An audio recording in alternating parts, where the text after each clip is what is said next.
Hi, guys, and welcome back. So, again, we're going into this unscripted territory of just going through my day to day life and going through what I learn and what I find interesting. And today is a very hot topic because all the productivity enthusiasts out there are going to say no to this, or they're going to hate me for saying this. Productivity is messy. For me, that's what's worked. And I want to explain that by kind of showing you a few things that I go through on the daily, and what actually has worked and what hasn't worked for me, because that's how it's been. Productivity for me has been really messy, and just having a lot of things open everywhere, having a lot of things scribbled down on a lot of places, has brought about new chaos. But in amongst all that chaos, has brought about new ideas as well. Um, and yes, so let's get into it, and I'll explain to you why it has been why productivity for me has been messy, because I can see, and just looking at my tabs that are open, I have so many tabs open on my browser. I have at least three user accounts, one for my company, one for personal, and everything is categorized. But just looking at the amount of tabs that are open, it's just so many tabs that are open. And then you go through all my scrambled and scattered notes app. um, there are so many tasks within the notes app that sometimes are always just a list of things to do, or it's to do tasks, and I don't use any to do apps. So I use the normal Apple to do list, or I use the notes app and just put the check marks and kind of prioritize around that. But I have one notes folder, which is just my personal stuff, then for my company, and then for any other consulting bits and pieces here and there, so that is another folder. So everything is in its folder, but at the same time it's still scattered amongst all the places. I used to use two or three notes app before, and now I've refined it to just using Apple Notes, because that's just the most simplest way to actually go about my thing. And yeah, I have a million files on my desktop. All the recent screenshots, all the recent downloads, everything is on my desktop, and I have 1,000 duplicate downloads inside my downloads folder. I don't get around to arranging things. It's either I use it and then I make use of those files, or I take those files and dump it in the bin, and then that's it. It's erased, right? Um, but this is how it's been for me, and I have been doing a lot of things throughout my day, but it's never been a very simple, oh yeah, check this thing. Oh yeah, do this, and then you're done with this task. Oh yeah, do this, and you're done with this task.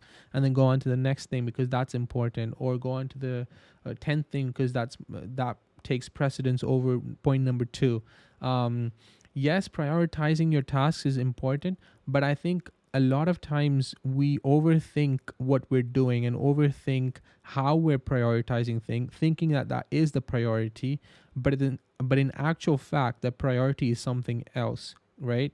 So when you're a very process driven person, you kind of try to understand what makes this engine tick, or what makes this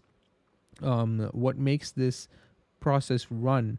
And so you have to focus on that process before you go to that result. So I kind of have that sort of a thinking. So when I go into that thinking, I have to understand how am I going to go about my daily life, but at the same time go back to things that worked and what didn't work, and kind of move around things as and when is required.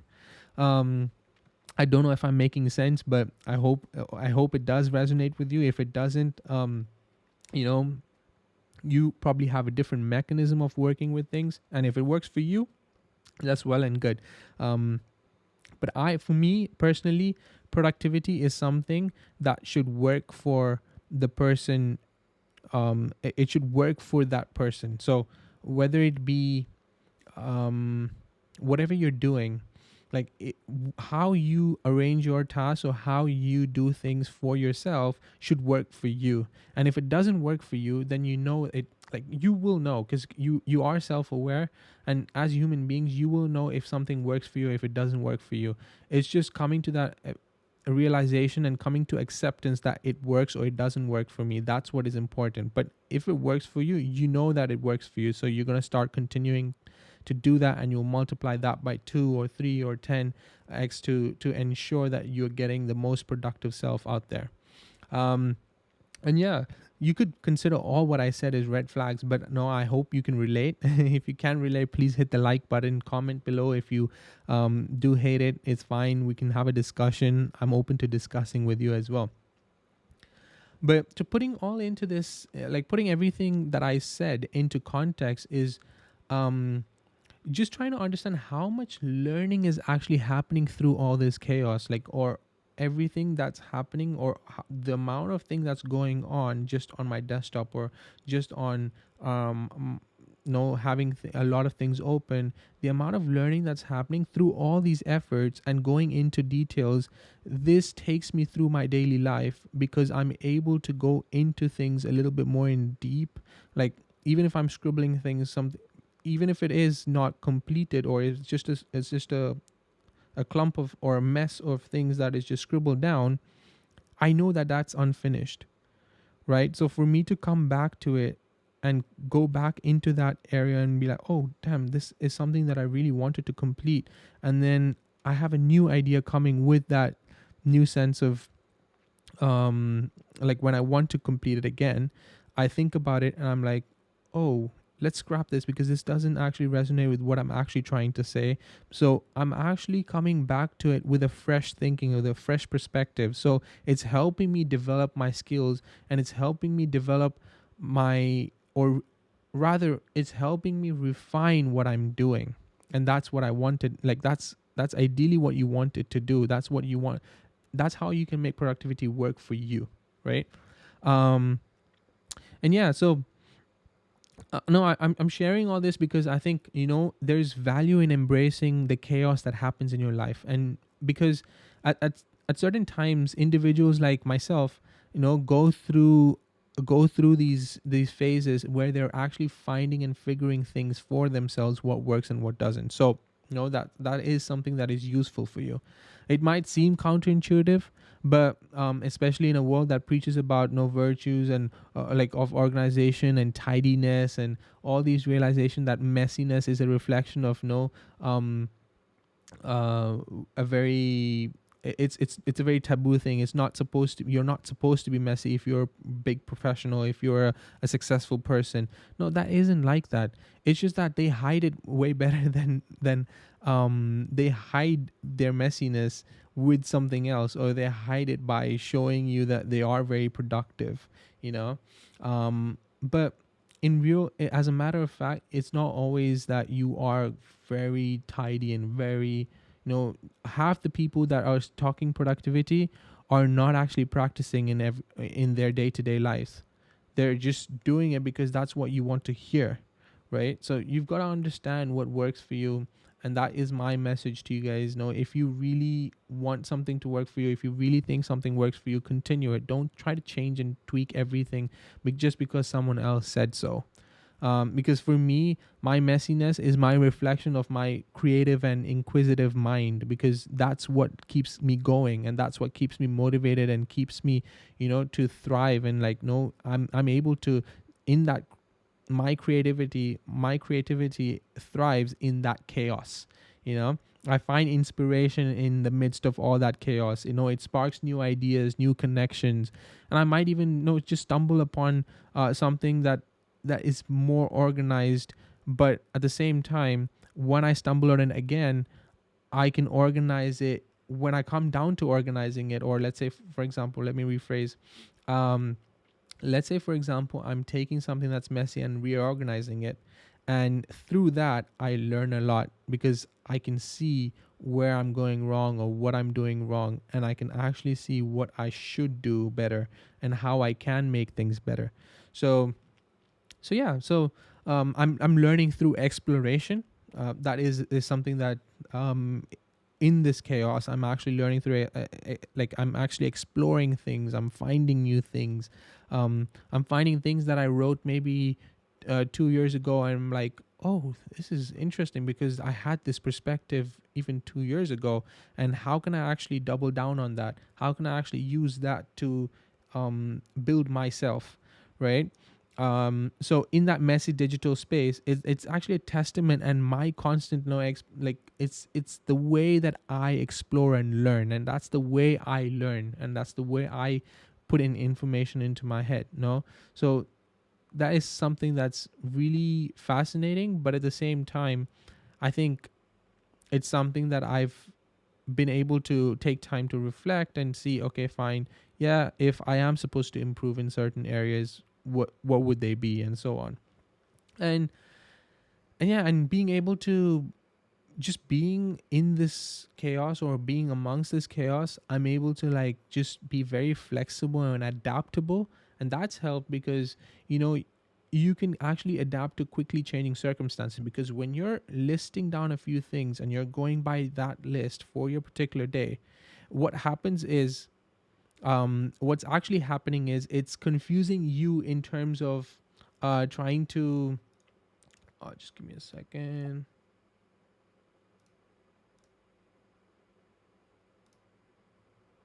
Yeah, so sorry, but yeah, so going into this whole messiness situation, I'm able to pivot from one task to another much faster, and it's just helping me come back and, you know, able to actually visualize what I'm saying and what I'm doing. It gives me that flexibility to actually move on to tasks. It gives me that flexibility to change tasks and be like, okay, yeah, this is not something that I want to do again. Let's move on to the next thing. So this is something that I'm constantly working on, and this is something that's constantly been working for me as well. So make productivity work for you. That's what I want. That's what I want to say. You know, don't follow a set of rules just because some productivity enthusiast said so. Follow what works for you. Yeah. And then no, looking from looking at it from the other side, no, it just breaks free from trying to follow a very perfect lifestyle. You know, being messy has helped me break free from, you know, shackles of perfectionism.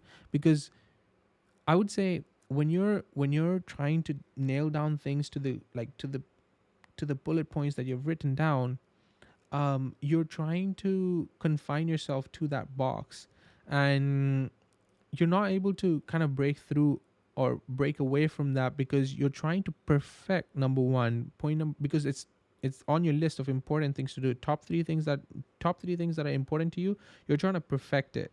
And when you're perfecting it, you're losing out on what you could have been doing on the other tasks as well. Maybe because the other tasks you find it not important right now, but they could become important. So what you're trying to do is trying to push it away for a later day. But in other words, you're gonna do top three things that are, let's say, 95%, and you're gonna do. Would you rather have like a list of 10 things and do the top three things at 95%, and then the rest seven things at 40%? Or would you rather have everything that you do at 85%? Which one would you choose? You know, consistency, I feel, is better. And like consistently working on things, you can always refine and improve. But when you're setting forward for a task, or when you're setting forward to do something, don't just look to know perfect that top three things and then the other things just bare minimum. That's not how it works. You know, you could still grow, but it is still confusing because when you're just focusing on a certain things that you want to do, that's gonna put you on a spiral of yeah, because only those three things were important and then the other things were not. So you're just gonna go into that, um, you're going to go into a spiral of perfectionism, and that's not ideally not going to help you in the long run. And then yeah, personalization, having a messy workplace, or even just, I'm not saying having a messy workplace is right and that's how you should have it, but at the same time it's a unique way of looking at it, because just because you have a messy workspace doesn't mean you're not productive. That's the actual message, right? because a lot of people think, okay, yeah, just because I I feel very messy, I'm this, I'm that, but you can still be productive. You can still attain whatever you wanted to for that particular day, even if things were messy. So that's what you need to understand. Are you actually lagging behind on everything that you're doing? If you are, then yes, think about things, how you can actually refine or improve your processes, and think about ways in which, because I have a few things that I wanted to do, and the four top things that I have to do every day, those four things are on my alarm clock, and they're reminding me every day at this time, do this. So those four things, I know for sure that whether, regardless of what work I'm doing at that time, this has to take precedence. Like, I have to do it. And if I want to do it, I have to make sure that I'm going ahead and working on it. And so if I want to go ahead and work on those certain things that I want to do, I have to make sure that I have the processes in place to ensure I'm giving my 100%. And that can only be done if you know what is working for you and what's not working for you. Cool. Sorry about the camera moving. It's just ah Insta 36 Insta 360. It's not very helpful with all this hand gesture and hand tracking. AI's got us all messed up. Right, what was I saying? Um yeah, so don't think, no, if something isn't really working for you, then change it. But if it's all working for you and coming together, don't hesitate. Just keep going on. Just keep putting through. Take that step by step and just work on things that you actually have to improve on. And you'll get there. You'll get there. It's not that there's just the right way and the wrong way. People will say it's wrong. There's it's in life, your journey is going to take you to places where you never imagined you're going to go, but it's also going to take you to places where you never imagined, and where you're actually going to learn a lot as well. So it's not a linear line. It's not that if you do A, B, and C, you will reach to X. No, it's never like that. um you could swirl, swivel, you could do anything, and you can still reach X with another way of doing things. So understand how you're actually going about your steps, and then take things step by step and actually improve on it. And that's what I would say as a person. Every day, find ways to actually grow and improve, and that's how you actually eventually become successful, regardless of whether you're reaching success today, tomorrow, or in 2 years, 10 years, or 15 years, or 50 years. It doesn't matter. As long as you are improving on the daily, as long as you're growing and you're learning, that's what keeps you motivated, and that's what keeps you going. It's not about looking at yourself and comparing yourself to other people. It's about focusing on the things that you need to focus on. And that doesn't have to be prioritized on a list of 1 to 10. It could be that the things that you have to work on, and the other things that can take a back seat. So yeah, so just work on things effectively. It doesn't mean I don't organize or find time to organize. I do like doing that. There are days where I'll be like, okay, yeah, things are just too messy. I want to go ahead and refine and make sure everything is neat. And that's when I find things that I should maybe focus on the next day or the next week, and that helps me as well. So it's things like that. It's those waves that give you the ups and downs, and it's those waves that give you that innovative thinking of what is next, what's the next thing that you're going to do, and what's the next thing that you've got to do to accomplish your goals. Because I know where I want to be in 5 to 10 years. Now, how am I going to get there, and how am I going to improve myself on the daily? That's what I'm working on and refining. Thanks for listening, guys. I hope this wasn't too big of a rant, and I hope you found this useful. And yeah, do hit the subscribe, like, and share with others, and comment below what you guys think. I'd genuinely like to speak to you guys, or interact with you guys and understand what you guys think about this. Cheers, guys. Take care.